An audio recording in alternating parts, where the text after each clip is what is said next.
नमस्ते साथियों, मैं डॉक्टर अर्चना झा श्री शंकराचार्य महाविद्यालय के YouTube चैनल में आपका स्वागत करती हूँ। आज हम जिस विषय में या कहें जिस लोकप्रिय व लोक प्रचलित विषय में बात करेंगे वह है योग। मैं आपको बताना चाहूंगी कि हमारे महाविद्यालय के द्वारा विगत कई वर्षों से योग पर छत्तीसगढ़ योग एसोसिएशन व पतंजलि योग के सहयोग से कार्यशालाएं आयोजित की जाती हैं और इन कार्यशाला में हम कह सकते हैं कि विभिन्न प्रशिक्षित योग प्रशिक्षकों के द्वारा विभिन्न आसनों के बारे में, उसके महत्व के बारे में और उन्हें या उनके करने का उचित तरीका क्या है आदि पर विस्तार से चर्चा की जाती है और जिसका लाभ न केवल महाविद्यालय परिवार बल्कि समाज के प्रत्येक वर्ग को हुआ है। वर्तमान समय में हम स्वतंत्रता की 75वीं वर्षगांठ के उपलक्ष्य में 75 करोड़ सूर्य नमस्कार में हम संस्थागत व व्यक्तिगत रजिस्ट्रेशन करा प्रत्येक महाविद्यालय सदस्य लगातार सूर्य नमस्कार कर विश्व विक्रम का हिस्सा बन रहे हैं। चलिए आज मैं आपको योग के इतिहास की जानकारी देना चाहती हूँ।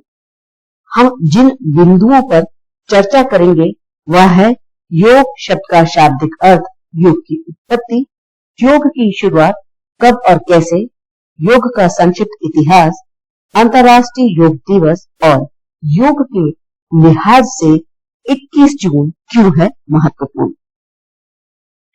योग शब्द का शाब्दिक अर्थ। योग शब्द का अर्थ एक या एकत्व होता है, जो कि संस्कृत धातु युद्ध से निर्मित है।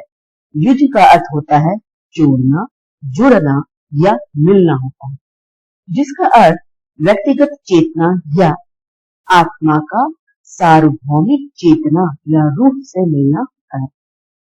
देखिए यह बहुत विस्तृत विज्ञान है, क्योंकि इसके सभी कर्म और जो क्रियाएं हैं वो मनुष्य को शारीरिक और आत्मिक रूप से पूर्ण योगी बनाती है। योग की उत्पत्ति जो है, योग का हमारा स्वर्णिम इतिहास रहा है और योग को करीब 26 साल पहले की देन माना गया। योग को हिंदू धर्म में बहुत महत्वपूर्ण माना जाता है। योग को अलग अलग तरह से परिभाषित किया गया है। जिसे गीता में भगवान श्री कृष्ण ने कहा है, योगः कर्मसु कौशलम, अर्थात योग से कर्मों में कुशलता आती है। व्यावहारिक स्तर पर योग शरीर, मन और भावनाओं में संतुलन और सामंजस्य स्थापित करने का एक साधन है। कर्तव्य कर्म बंधक न हो, इसलिए निष्काम भावना से अनुप्रेरित होकर कर्तव्य करने का कौशल योग है। वेदांत के अनुसार आत्मा का परमात्मा से पूर्ण रूप से मिलना या मिलन होना ही जो है वो योग कहलाता है। बौद्ध धर्म के अनुसार परिभाषित किया गया कि कुशल चित्त की एकाग्रता जो है वह योग है। पतंजलि योग दर्शन के अनुसार योग चित्त वृत्ति निरोध, अर्थात चित्त की वृत्तियों का निरोध ही जो है वह योग है। योग की शुरुआत कब और कैसे। भारत में आध्यात्मिक प्रकृति की बात करें तो हर किसी का एक ही लक्ष्य रहा है, मुक्ति। आज भी हर व्यक्ति जो है इस मुक्ति शब्द से यानी कि मोक्ष शब्द से भली भांति परिचित है। कभी सोचा है ऐसा क्यों? दरअसल इस देश में आध्यात्मिक विकास और मानवीय चेतना को आकार देने का काम सबसे ज्यादा एक ही शख्सियत के कारण हुआ है, और वो जानते हैं वह कौन है? वह है भगवान शिव। योगी संस्कृति में भगवान शिव को भगवान के रूप में नहीं बल्कि आदि योगी यानी कि पहला योगी के रूप में मानते हैं। भगवान शिव को योग का जनक या योग का पिता माना जाता है। यौगिक कथाओं के अनुसार देखें तो योग का जो पहला प्रसार है वो शिव जी द्वारा उनके 7 शिष्यों के बीच किया गया था। उन्होंने सप्त ऋषियों को गुरु पूर्णिमा के दिन ज्ञान दिया था और कहा, योग विज्ञान केवल योग या कुछ अभ्यास नहीं है, बल्कि यह पूरे मानव तंत्र की क्रियाविधि है। योग का संक्षिप्त इतिहास। देखिए, ऐसा माना जाता है कि जब से सभ्यता शुरू हुई है तभी से योग किया जा रहा है। योग के विज्ञान की उत्पत्ति जो है हजारों साल पहले हुई थी।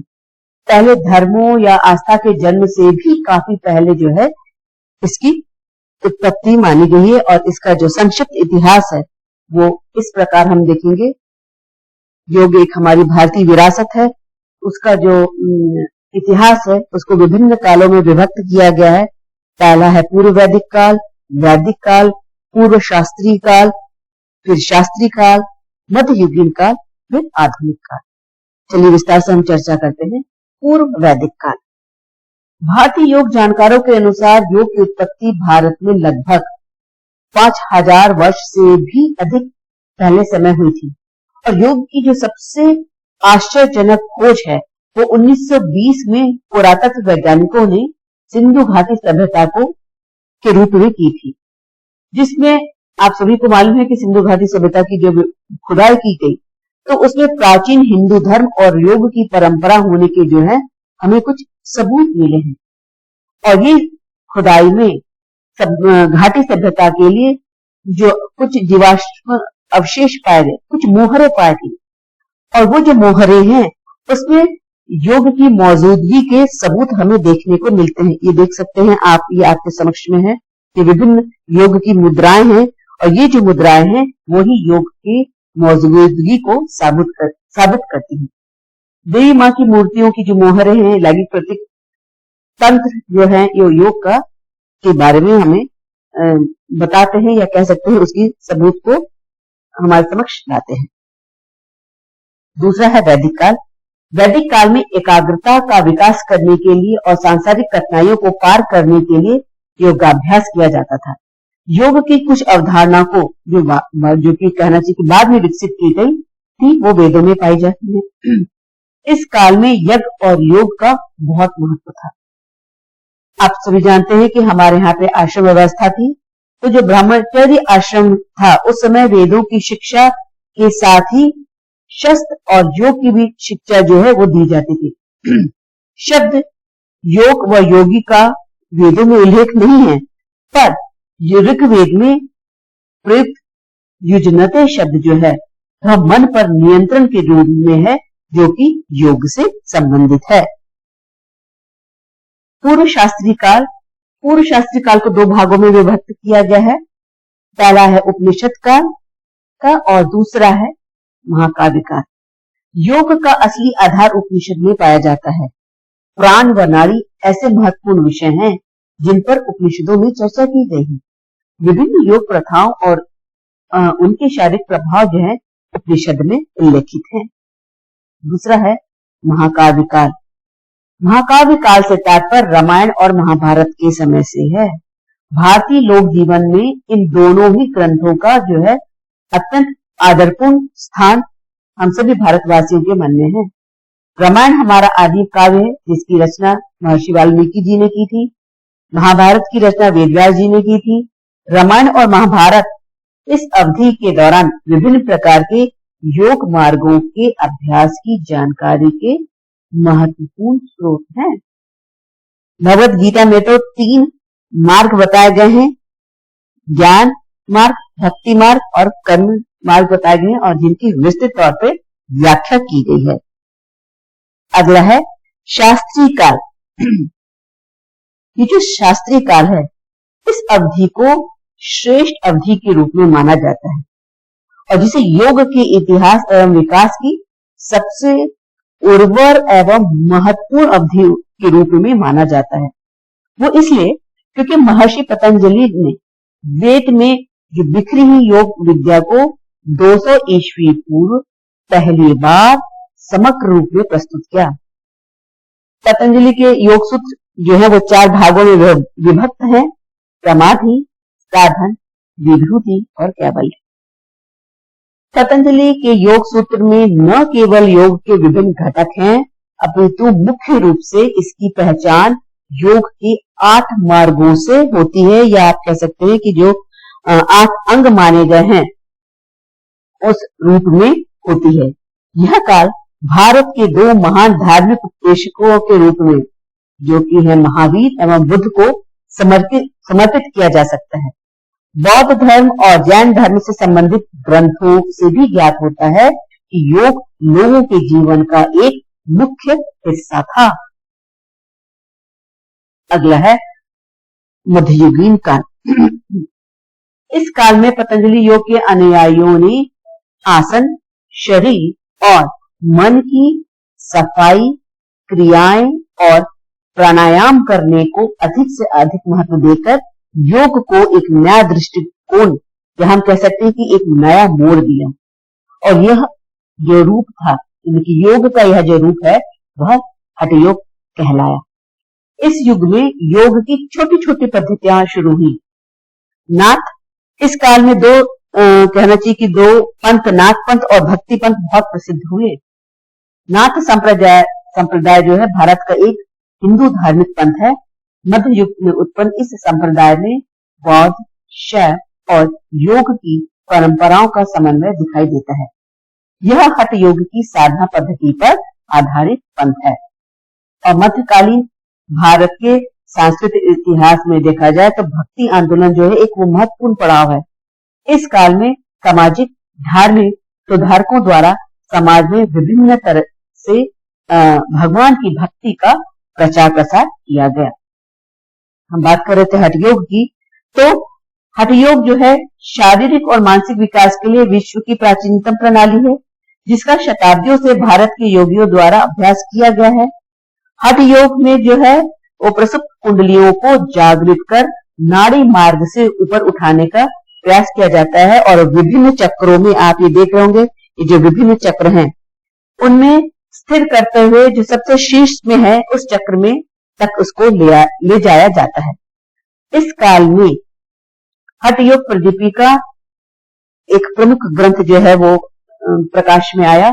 ये संस्कृत में है और इसके जो रचयिता हैं वो गुरु गोरखनाथ के शिष्य स्वामी स्वात्माराम थे।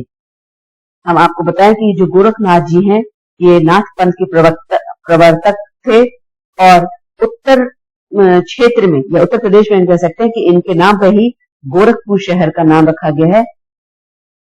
आप देख सकते हैं कि वहां पर उनकी ये प्रतिमा है जिनकी वहां पे पूजा अर्चना की जाती है। अगला है आधुनिक काल। आधुनिक काल में विभिन्न योग गुरु हुए जिन्होंने इसका प्रचार प्रसार न केवल भारत में बल्कि विदेशों में भी किया। पहला नाम आता है जैसे कि स्वामी विवेकानंद जी हैं।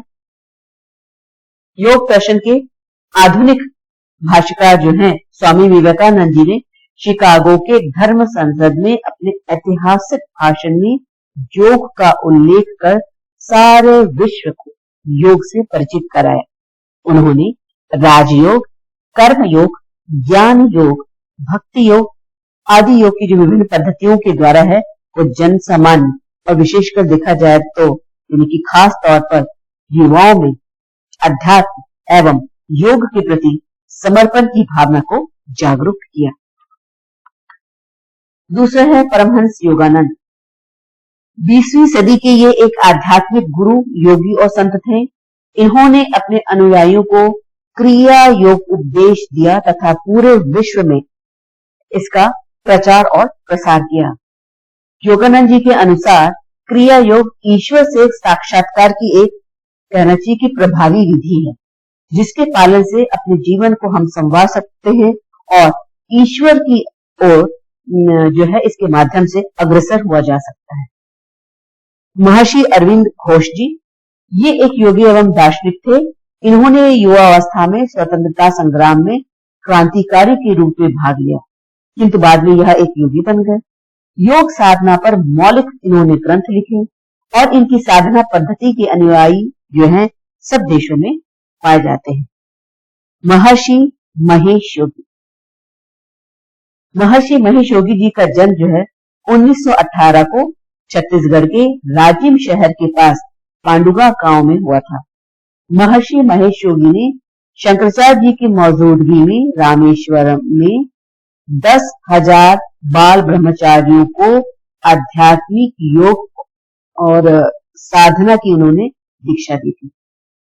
एक खास बात महर्षि योगी जी के बारे में है कि महर्षि योगी जी ने सन 1950 के दशक में के अंत में कहना चाहिए भारत में ट्रांसेंडेंटल मेडिटेशन यानी कि ये मौन का एक रूप है, ये पढ़ाना शुरू किया।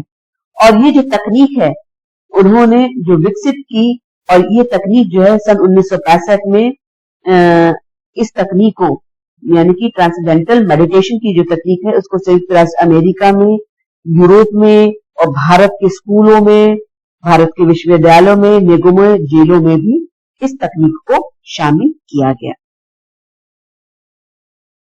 अगले हैं तिरुमलाई कृष्णमाचार्य। ये जो हैं ये आधुनिक युग के पितामह हैं। आधुनिक समय में हठ योग के सबसे महान प्रतिपादकों में से ये एक हैं। इन्होंने योग को विदेशों में लोकप्रिय बनाया। दुनिया के करीब 70 देशों में इनके अनगिनत अनुयायी हैं।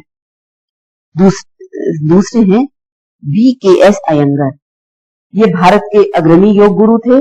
इन्होंने अयंगार योग की स्थापना की तथा इसे संपूर्ण विश्व में मशहूर बनाया। आधुनिक ऋषि के रूप में विश्वविख्यात अयंगार ने विभिन्न देशों में अपनी संस्थान की 200 से भी अधिक शाखाएं जो हैं वो स्थापित की हैं। यूरोप में योग फैलाने में ये सबसे आगे थे। इन्हें योग पे कई ग्रंथ लिखे, कई किताबें लिखी, जिसमें लाइट ऑफ योग, लाइट ऑफ प्राणायाम प्रमुख है। अगला है इंदिरा देवी। इंदिरा देवी ये पहली महिला है जिन्होंने योग की शिक्षा ग्रहण कर विदेशों में इसका प्रचार प्रसार किया। इंदिरा देवी जो है वो तिरुमलाई कृष्णमाचार्य की शिष्या थी। ये एक विदेशी महिला थी जिनका जन्म रूस में हुआ था और पहले इनका नाम जो है वो यूजेनी पीटरसन था। इन्होंने गुरु से शिक्षा प्राप्त की और इसका प्रचार प्रसार विशेषतः चीन और अमेरिका में इन्होंने इसका योग का प्रचार और प्रसार किया। योग गुरु स्वामी रामदेव बाबा जी से आप और हम भली भांति परिचित। इन्होंने योगासन व प्राणायाम योग के क्षेत्र में योगदान दिया। साथ ही इन्होंने कई जगहों में, चाहे वो देश हो चाहे विदेश में, कई योग शिविर आयोजित किए और जिसका लाभ हजारों करोड़ों की संख्या में लोगों ने उठाया। योग और आयुर्वेद को बढ़ावा देने के लिए रामदेव जी ने पतंजलि योग पीठ की स्थापना की और जिसकी शाखाएं जो है वो विदेशों में भी है। तो इस तरह का योग का प्रचार प्रसार जो है वो विदेशों में हुआ। तब बात आई कि विश्व पर प्रचार प्रसार होने के बाद अंतर्राष्ट्रीय योग दिवस का प्रस्ताव रखा जाए। तो न्यूयॉर्क में संयुक्त राष्ट्र महासभा के 69वें सत्र में 27 सितंबर 2014 को भारत के माननीय प्रधानमंत्री जी ने विश्व में शांति और सद्भाव के लिए अंतर्राष्ट्रीय योग दिवस मनाने का प्रस्ताव जो है वो रखा, जिसे 193 देशों में से 175 देशों ने बिना किसी मतदान के सहर्ष इसे स्वीकार कर लिया। और मात्र 3 माह बाद 11 दिसंबर सन 1914 में संयुक्त राष्ट्र द्वारा 21 जून को अंतर्राष्ट्रीय योग दिवस मनाने के रूप में घोषित किया गया। और प्रथम अंतर्राष्ट्रीय योग दिवस जो है वो 21 जून 2015 को माना गया। अब है योग के दृष्टि से देखा जाए तो अंतर्राष्ट्रीय योग दिवस के लिए 21 जून ही क्यों चुना गया? भारतीय संस्कृति के अनुसार यह दिन पूरे वर्ष का सबसे लंबा दिन होता है, यानी सूर्योदय से सूर्यास्त होने के बीच के समय का अंतराल सर्वाधिक होता है। इसी दिन से सूर्य की गति की दिशा दक्षिणायन होती है और सूर्य की यही दक्षिणायन स्थिति योग के द्वारा आध्यात्मिक विद्या प्राप्त करने के लिए सर्वाधिक उपयुक्त मानी गई है। 21 जून को ग्रीष्म ऋतु की संक्रांति भी कहा जाता है। यही कारण था कि इस दिन को अंतर्राष्ट्रीय योग दिवस के रूप में चुना गया। इन सभी बातों के आधार पे हम निष्कर्ष पे पहुंचते हैं। उसके पूर्व आप देखिए कि भारतीय डाक विभाग द्वारा जो हमारे यहाँ की जो योग गुरु हैं उनके सम्मान के लिए उन्होंने कह सकते हैं कि विभिन्न डाक टिकट जो है वो जारी किए। निष्कर्ष ये है कि भगवान शंकर के बाद वैदिक ऋषि मुनियों से भी योग का प्रारंभ माना जाता है। बाद में कृष्ण महावीर और बुद्ध ने इसे अपने तरीके से विस्तार दिया। इसके पश्चात पतंजलि ने इसे सुव्यवस्थित रूप दिया। इस रूप को ही आगे चलकर सिद्धपंथ, शैवपंथ, नाथपंथ, शाक्तपंथियों और योग के आधुनिक गुरुओं ने अपने अपने तरीके से, अपने अपने रूप से इससे विस्तार दिया, इसका प्रचार प्रसार किया। जिस तरह राम के निशान इस भारतीय उपमहाद्वीप में जगह जगह बिखरे पड़े हैं, उसी तरह योगियों और तपस्वियों के निशान जंगलों, पहाड़ों और गुफाओं में आज भी देखे जा सकते हैं।